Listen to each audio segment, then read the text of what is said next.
মা তুমি কি করো? আমি চাকরি করি, মার্কেটিং এ আছি। হ্যাঁ,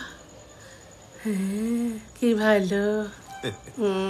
তা আমি বলছিলাম কি, পাত্র পাত্রী এবার নিজের একটু কথা বলে নি। হ্যাঁ হ্যাঁ নিশ্চয়ই নিশ্চয়ই। হ্যাঁ হ্যাঁ নিশ্চয়ই। যা যা তোরা যা।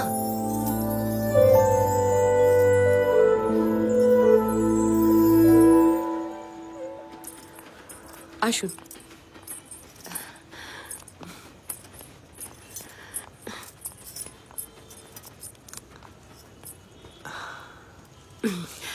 আচ্ছা, আপনার ডাকনাম আলু?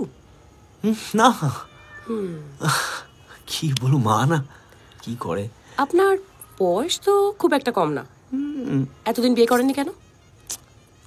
আমি আসলে মনের মতন চুল পাইনি এতদিন, মানে মনের মতন কাউকে পাইনি আর কি। আমারও তাই? আমার একটাই সমস্যা, আমার না চুলের ওপর খুব ফ্যাসিনেশন। আগে ধোনির ফ্যান ছিলাম, যে চুলটা কেটে ফেললো ব্যাস ওর খেলাই দেখি না। আচ্ছা, এখন কার ফ্যান?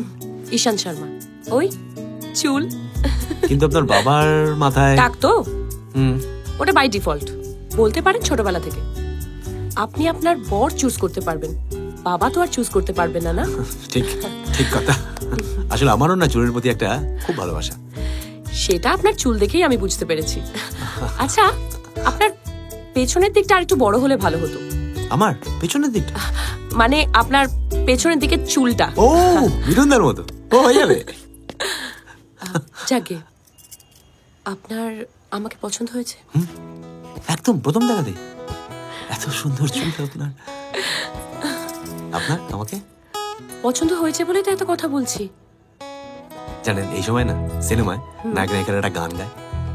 আপনি আমার জন্য গান গাইবেন? খুব ইচ্ছে করছে, একটা গান গাইতে খুব ইচ্ছে করছে। কি গান? लड़की ब्यूटीफुल कर गई चुल, लड़की ब्यूटीफुल कर गई चुल।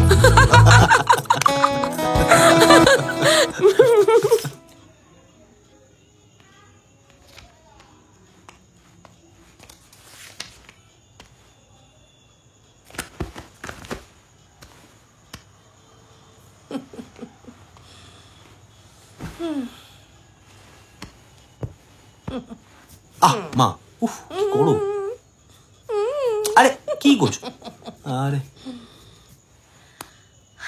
ও আলু রে, তোর বিয়েটা ঠিক হয়ে গেল, আমার যে কি খুশি লাগছে। তোর বাবা থাকলে তিনি আজ কত খুশি হতে। আচ্ছা ঠিক আছে, তুমি তো খুশি হবেই, কাপড় কাচা বাসন মাজা লোক পেয়ে গেলে।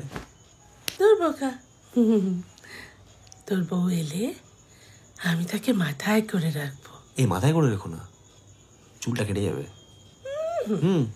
তোমার বউকে মাথায় তুলে মোটে এসে ঘাঁটবে না, এই যেমন আমি তো চুল ঘাঁটলে কিচ্ছু হবে না।